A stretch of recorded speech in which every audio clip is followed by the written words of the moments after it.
এসে দেখছেন আপনাদের ভাইয়া বাজার করে নিয়ে চলে এসেছে, আমাকে না বলে বাজারে গেছে।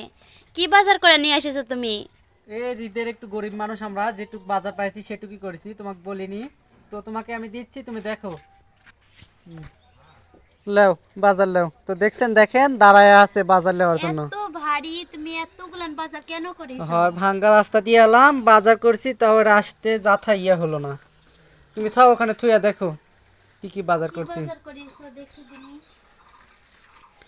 তো এত মানে ভাঙ্গা রাস্তা কিছুদিন থেকে মানে হচ্ছে আমাদের। তো এটা আবার কি লিয়ে আইছো তুমি? তো আমি নতুন পট, তুমি টাকা দিয়েছিলে, আমি নিয়ে এসেছি নতুন পট নিছি, নিয়ে রেখে দিছি, তুলে দিছি। ও নতুন পট, যেহেতু কালকে মাহে রমজান, মানে বছরের মানে আজকে আমাদের শেষ দিন, কালকে অনেক হচ্ছে সুন্দর আবার। না পটটা? হ্যাঁ, অনেক সুন্দর, রমজান মাস করবে, শয়তান পালাবে। তো যাই হোক, এই নতুন পট নিয়ে আসছি, নতুন পটে যে নতুন জিনিস না তুলে তা হয়, এই জন্য মিম মানে থুয়া দিছিল নতুন পট। তো নেও, তুলো কি কি নিয়ে আইছি দেখো, মানে এত এগুলো। বড় মুড়ির প্যাকেট নিয়ে এসেছো? হ্যাঁ, মুড়ি প্যাকেট নিয়ে আইছি, যেহেতু আর সবাই মিলে রোজা থাকবো, মানে রোজা না থাকলে তো হবে না।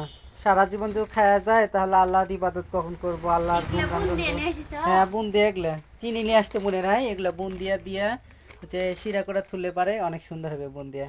মানে বাসায় বানানো যায়, কিন্তু বানাতে অনেক ঝামেলা হবে এই জন্য। আর দেখো কি কি লিয়ে আইছি। আর এটা গুড় নিয়ে গুড়, এসেছো হ্যাঁ। তুমি? শরীর সারাদিন ক্লান্তির পর যদি গুড়ের শরবত খাওয়া হয়, সেই ক্লান্তি কিন্তু অনেক দূর হয়, এই জন্য গুড় নিয়ে আসি। আর এটা গরুর খাবার। গরুর খাবার খোল নিয়ে আইছি, ওটা থাও, গরুর খাবার ওটা। আর কি কি নিয়ে আইছি দেখো। পেঁয়াজ তো আছে, আজকে পেঁয়াজ আবার আছে, নিয়েছিলেন। এরা হচ্ছে ওদের পেঁয়াজি করা লাগবে, তারপর হচ্ছে আবার বুট রান্দা লাগবে, এই জন্য। বুটও নিয়ে এসেছো হ্যাঁ, তাই? হাফ কেজি বুট নিয়ে আইছি, আবার ফুরাই গেলে আবার নিয়ে আসবো। যেহেতু কালকে মঙ্গলবার গেছি আমাদের সতীহাট বাজারে, আমি বাজার করতে পারিনি এতটুকু। এগুলো বাসন। হ্যাঁ, বেসন। কালকে বাজার করতে আমরা পারিনি, কারণ হচ্ছে মানে বাজার যদি করি তো আমাদের ভাঙ্গা রাস্তা দিয়ে আসতে সমস্যা হয়, এই জন্য। শুকনো মরিচ। হ্যাঁ, শুকনো মরিচ। এই তো দেখেন আমাদের হচ্ছে রমজানের হচ্ছে এই আর তো এই ডিম বাজার। নিয়ে এসেছো খালি হ্যাঁ, বাসন মাজার জন্য। রমজানের বাজার।